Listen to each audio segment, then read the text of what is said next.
et dire à chacune et chacun, on doit réconcilier ces mémoires. Ce sont les mémoires d'une même expérience. Bon. Des choses atroces, des barbaries, des crimes contre l'humanité ont été commis.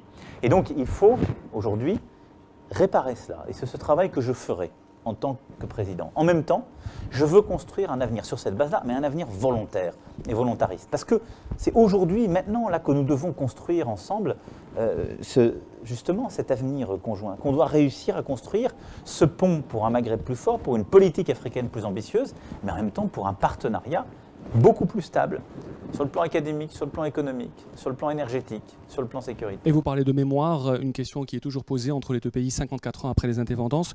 Au mois de novembre, vous déclariez, M. Macron, en Algérie, il y a de la torture, mais aussi l'émergence d'un État, des classes moyennes, c'est la réalité de la colonisation. Il y a eu des éléments de civilisation et des éléments de barbarie. Est-ce que vous regrettez ces propos ou est-ce qu'ils ont été sortis de leur contexte? Non, ils ont été sortis de leur contexte parce que je ne parlais pas que de l'Algérie. Je pense qu'il est inadmissible de faire la glorification de la colonisation. Et certains, on le sait bien, il y a un peu plus de 10 ans, ont voulu faire ça en France. Ça, jamais vous ne m'entendrez tenir ce genre de propos. J'ai condamné toujours la colonisation comme un acte de barbarie. Je l'ai fait en France, c'est ce que je fais dans cette interview, et je l'ai fait partout où je me suis déplacé. La colonisation fait partie de l'histoire française, c'est un crime contre l'humanité, c'est une vraie barbarie, et ça fait partie de ce passé que nous devons regarder en face, en présentant aussi nos excuses à l'égard de celles et ceux vers lesquels nous avons commis ces gestes. En même temps, il ne faut pas balayer tout ce passé.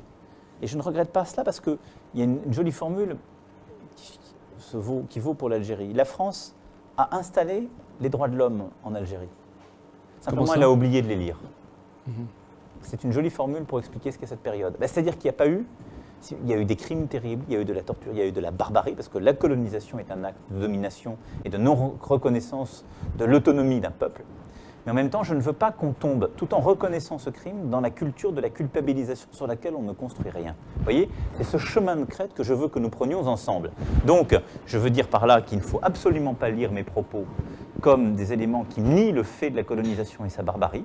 Si certains l'ont lu comme tel, je m'en excuse auprès d'eux. Et vous avez eu l'honnêteté de relire la phrase dans sa complexité, elle dit autre chose. Mais en même temps, il y a des femmes et des hommes qui ont voulu faire une autre histoire.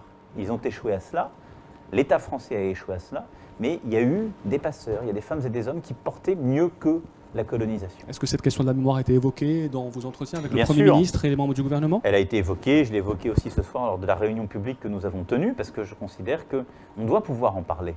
Parce que vous le savez bien, en même temps, les expatriés, comme on dit, les pieds noirs, comme d'aucuns emploient le terme, ont une autre vision de la colonisation. Je ne m'y retrouve pas, parce qu'elle nie là, les crimes qui ont été commis, mais on ne peut pas leur dire « vous n'avez rien été, vous étiez simplement des criminels », parce qu'ils ont leur histoire intime avec l'Algérie. Et donc on doit savoir faire vivre, presser ces mémoires, tout en reconnaissant la responsabilité de l'État français et de ce qui s'est passé ici en Algérie.